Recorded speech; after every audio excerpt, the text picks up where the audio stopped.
Hello everyone and welcome to this video. In this video, we'll be looking into the Holy Scriptures to read, reflect, and examine the scripture verse of Psalm 133 verse 1. So this is what the scripture verse of Psalm 133 verse 1 states. Behold, how good and how pleasant it is for brothers to live together in unity. May God add his blessing to the reading. The scripture verse of Psalm 133 verse 1 simply tells us that it is good and pleasant for brothers, which includes both brothers and sisters, to live together in unity. The scripture verse of Psalm 133 verse 1 is a verse that truly speaks of unity among brothers and sisters. The verse itself is the lyrics of a famous Jewish song called Hine Matov. Now this song is literally the musical rendition of Psalm 133 verse 1. The song Hine Matov is a song that is often sung during Shabbat dinners. It is also a song that is often sung during times of trial and hardship to boost morale and confidence among the Jewish people. In the 1977 television film called Raid on Entebbe, which is a film based on the Israeli military operation of liberating Israeli hostages from Entebbe, Uganda, there is a scene within this film where Israeli soldiers, during their flight towards Entebbe, begin singing the song Hine Matov to boost morale, confidence, determination, and unity among themselves in mental and even spiritual preparation for their military operation.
This particular scene within this film is truly powerful and awe-inspiring.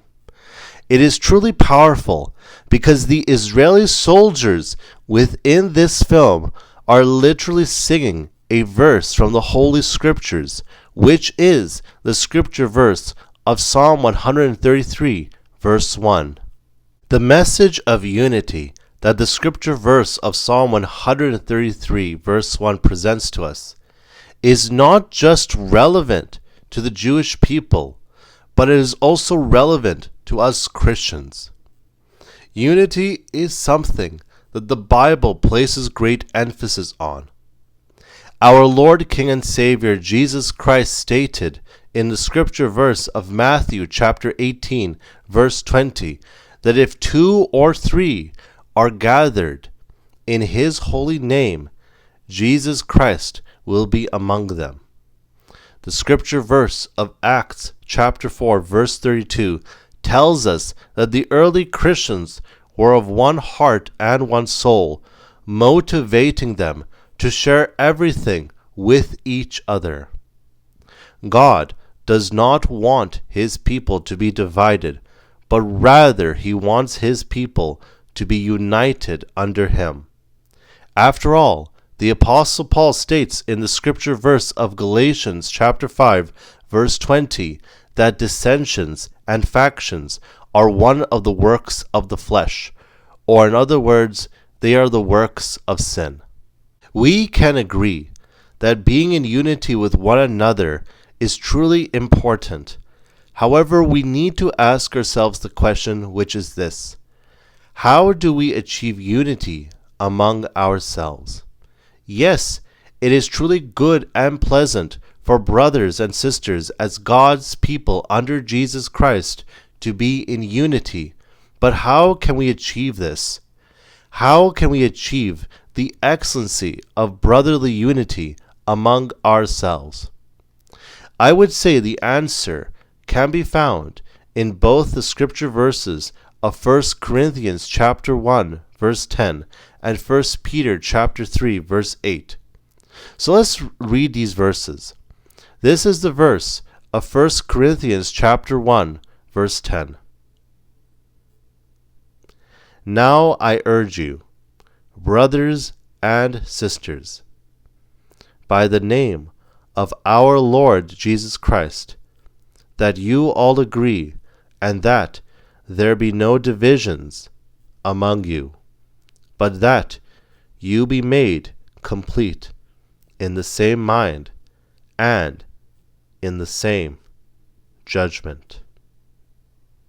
Now let's read the scripture verse of 1 Peter chapter 3 verse 8. Finally, all of you be like-minded and sympathetic. Love one another and be compassionate and humble. These verses from the Holy Scriptures tell us that we need to be of the same mind or like-minded. Now, this concept of being of the same mind makes certain people uncomfortable because they think that being like-minded means that they lose all their sense of individuality. Being of the same mind does not mean that you lose your entire sense of individuality. We are all unique individuals, blessed by God with unique talents and skills. We are all unique individuals that have unique preferences and interests. For example, someone may like history rather than science. Being of the same mind means that believers need to agree on all, not some, but all the fundamental doctrines and tenets of the Christian faith. When our minds agree with the Holy Word of God in its entirety, we can discern and make decisions in the same manner. Being like-minded results in unity, while being not like-minded results in division and faction. Not having the same mindset is one of the many reasons why many congregations have divided and dissolved. Oftentimes, these divisions are the result of disagreements with God's holy word. If we as Christians truly seek to be in unity with each other and avoid division, our minds must agree with God's holy word in its entirety. In other words, we must be like-minded.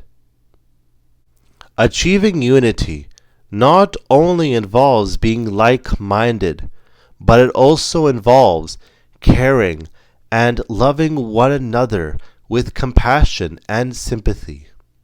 Compassion and sympathy is having immense care, immense concern for people in their time of hardship. The Holy Scriptures make it clear to us in the scripture passage of Colossians chapter 3, verses 14 to 15, that love is indeed the perfect bond of unity that unifies us in the body of Christ. Now, if we are not able to show love to one another by not caring for each other's needs or not showing compassion, we have basically denied our faith, making us as bad as non-believers, as 1 Timothy chapter 5 verse 8 states. Therefore, to achieve unity, we must love one another by showing compassion and sympathy to each other, because love is indeed the perfect bond of unity. Achieving unity not only involves us loving and caring one another with compassion and sympathy, but it also involves us to be humble. Humility means freedom from pride and arrogance. Those who are not humble are those who are arrogant and prideful in themselves. They boast about themselves, whether it is their ethnicity, their education, or their wealth. When we boast about ourselves, we are basically saying that we are better than everybody else and that everybody else is lower compared to us. Boasting about ourselves results in us distancing ourselves from our fellow brothers and sisters, causing division and dissension. This is truly the wrong mindset for a Christian to have. We are all equal in the sight of our Lord, King, and Savior Jesus Christ, whether we are Greek or Jewish, South Asian or British, rich or poor, high class or low class, educated or uneducated, or whatever else. No one is better or lower. The scripture verse of Romans chapter 12 verse 16 tells us not to be prideful with arrogance, but rather we ought to associate ourselves with the humble. When we humble ourselves, we can live together equally as brothers and sisters of our Lord, King, and Savior Jesus Christ in peace and unity. Now, if we seek to boast about anything, we should not boast about ourselves, but rather we ought to boast about God, our Father and King. Therefore, it is truly good and pleasant for brothers and sisters to live together in unity when we are of the same mind, when we care and love for one another, and when we humble ourselves. This is the excellency of brotherly unity. And now, my friends, may the light and salvation of our Lord, King, and Savior, Jesus Christ, the boundless love of the Father, and the companionship of the Holy Spirit be with you, now and forever. Amen.